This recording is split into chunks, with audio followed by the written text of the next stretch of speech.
What are some common forms of sexism that men face? I was a single dad for 20 years. There are a lot of places that still reflect parenting being dominated by mothers. From mom's talk mornings at my son's school to being told that Koabo.com didn't want me because I was a dad. And then there were the assumptions that I didn't have custody. Some by state officials, with me repeatedly needing to explain that he was in my care 28 days of the month. I'm certain if the situations were reversed, I would have been ordered to pay more than $60 a week for child support. Heck, if I was in California, I might have had to end up paying her child support even as our son lived with me 28 days of the month. I could probably give examples all day. I do excuse most individuals' behaviors as they are making assumptions based upon what's true 90% of the time. The systemic stuff needs to change, though. Women and men are no longer in the same place in society as they were when these laws were written. As someone whose father is a nasty piece of work who also didn't pay child support, I have to agree with this. As they said, men and women are not in the same places that they were like when these laws were written, societally, at least not in the West. Thus, I don't think it's controversial to say that more cases need to be judged on an individual level by who is in the wrong and who has done what, no matter what their gender or anything is. The double standard. I remember watching a clip from The View, I think. I don't remember too many of the specifics, but the topic of conversation was that a woman who had become fed up with her husband and his actions had proceeded to cut his penis off in the middle of the night and threw it into the trash compactor, or something like that. Again, details are fuzzy. One of the ladies, might have been Sharon Osbourne, talked about how hell hath no fury or he shouldn't have been messing around, and the crowd went wild. Most of the women in the audience and on the panel were clapping and whooping it up. Then one lone female member of the panel, I wish I could remember who it was, it took quality courage, spoke up and said that them all laughing about this wasn't right. In fact, it was quite wrong. She pointed out how differently the panel and audience would have reacted if the situation had been a man who had cut his wife's breasts off and thrown it in the dishwasher, regardless of what actions they were upset with or felt grieved. The idea of mutilating your spouse shouldn't be met with laughter and applause. From what I remember, some of the other ladies on the panel tried to say, that's different, and others rolled their eyes or became uncomfortable. I remember thinking what courage it must have taken to call out the double standard right then and there, on television with the studio audience clearly already on the side of the original joke. It shouldn't matter what your gender is. Call out double standards when confronted with them. Apparently, the show was The Talk, not The View, and the woman who had the courage to speak up was Sarah Gilbert. Thank you. Let's be honest, it's not just a gender thing. The world is absolutely full of double standards in race, religion, and all kinds of things. Really, it's just a people thing where some people just cannot stand to be called out for their bad behavior, but are more than willing to just shout to the heavens how someone else has done wrong.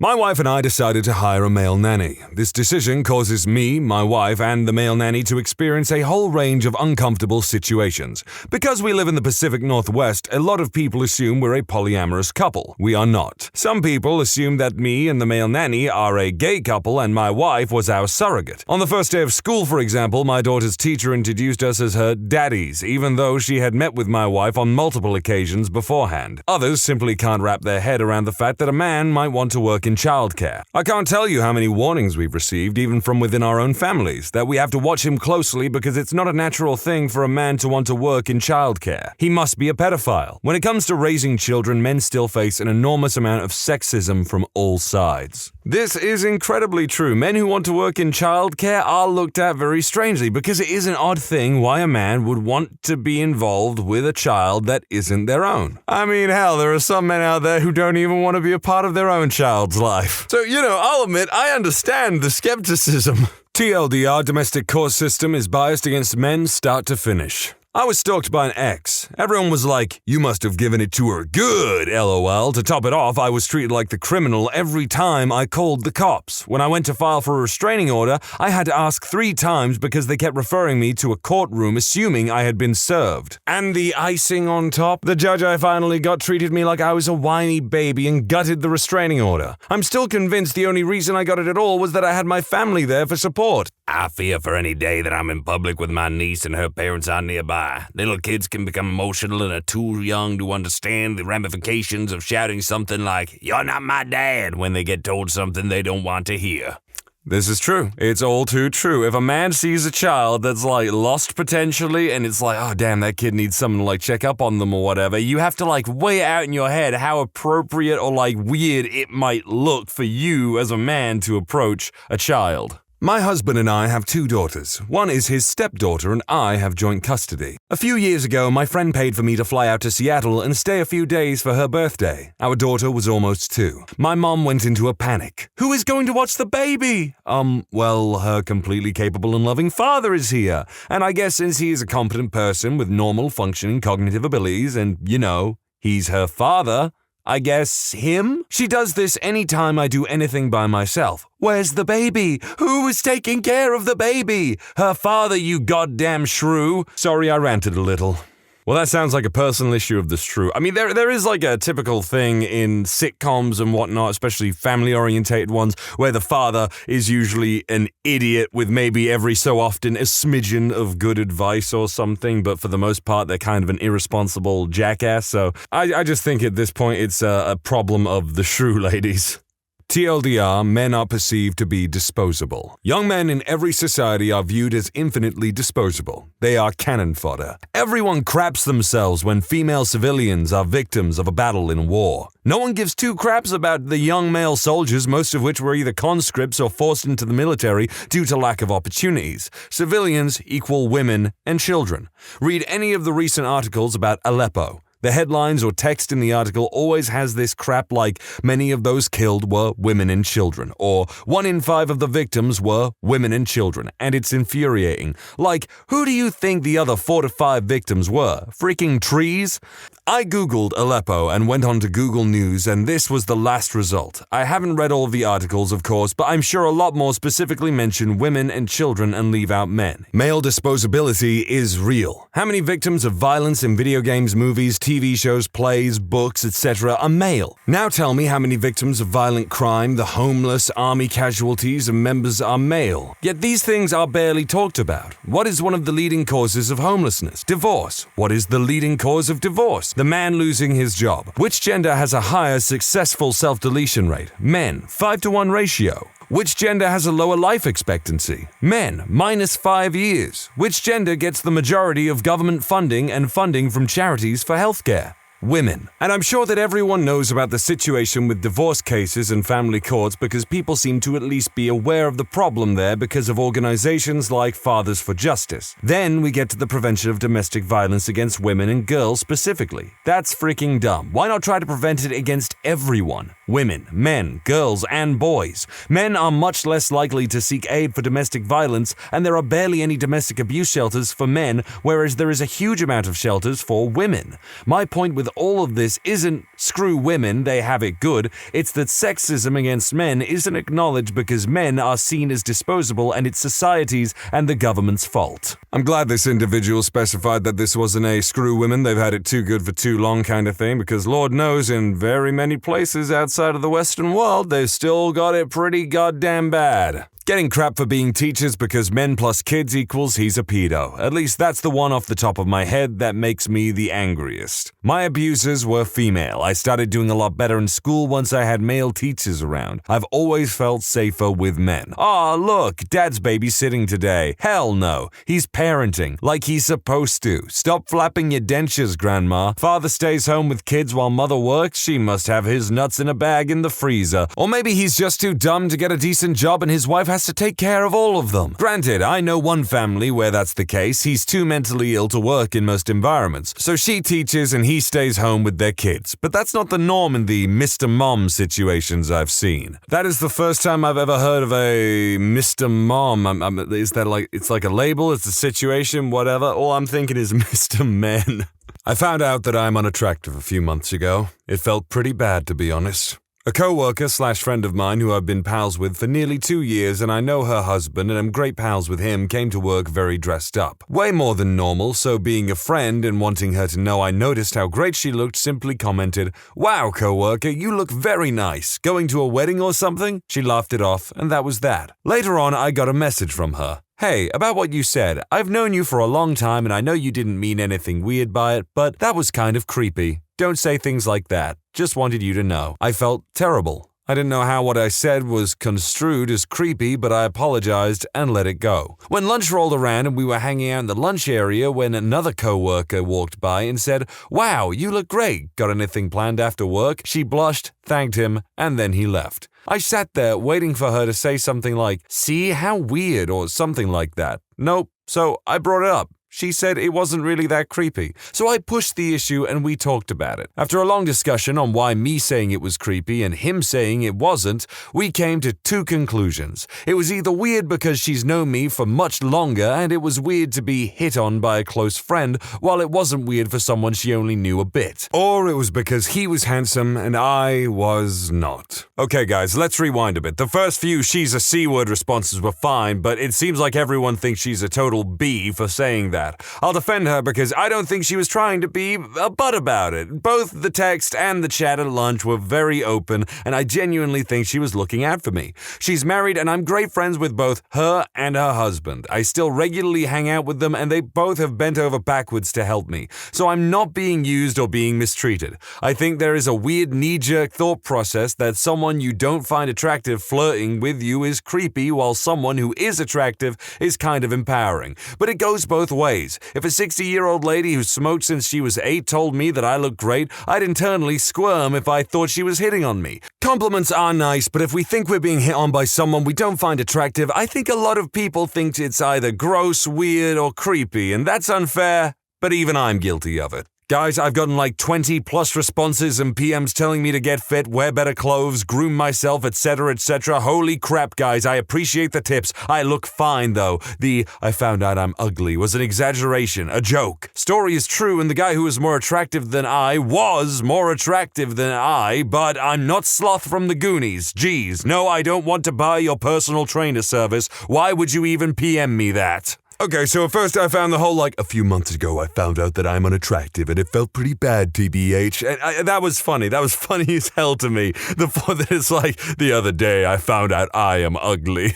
I don't know why that tickles my ribs though for some reason, but the bit where it's like if someone compliments me or flirts with me and I don't find them attractive, it's creepy and weird, everyone thinks it. No, I'm a man. I don't get compliments just all the time, really. If someone wants to compliment me, even if they are a chain-smoking 80-year-old woman who's been smoking since she was 8 and she's all like, "Well, aren't you a handsome young man?" I will take that compliment and I will even flirt back a little bit. I mean, I literally did this to like a Scientologist lady the other day that I was kind of trying to eke out a bit because they were trying to invite me to a goddamn music festival. "Aren't you a handsome young man? Would you like to come to this music festival? They're gonna be chicks as lovely as you there, ma'am." I didn't go, of course, but wouldn't it be funny if I could have gone down that path and got married at the Church of Xenu 10 years down the friggin' line? I'll begin by saying this actually happened to me. Anytime a woman claims any form of sexual harassment, the man is automatically guilty and forced to try to prove his innocence, because the company doesn't want a lawsuit. I literally had a female subordinate give me a hug because I let her off early to go to a family function. I came to work the next day and was immediately sent to the boss's boss's boss, where I was advised that I was being put on unpaid leave during a sexual harassment investigation. As it turns out, the entire thing was right under a camera, so you could clearly see her hug me. Even so, I was told that she said I told her to hug me before she got to leave, and then I got fired.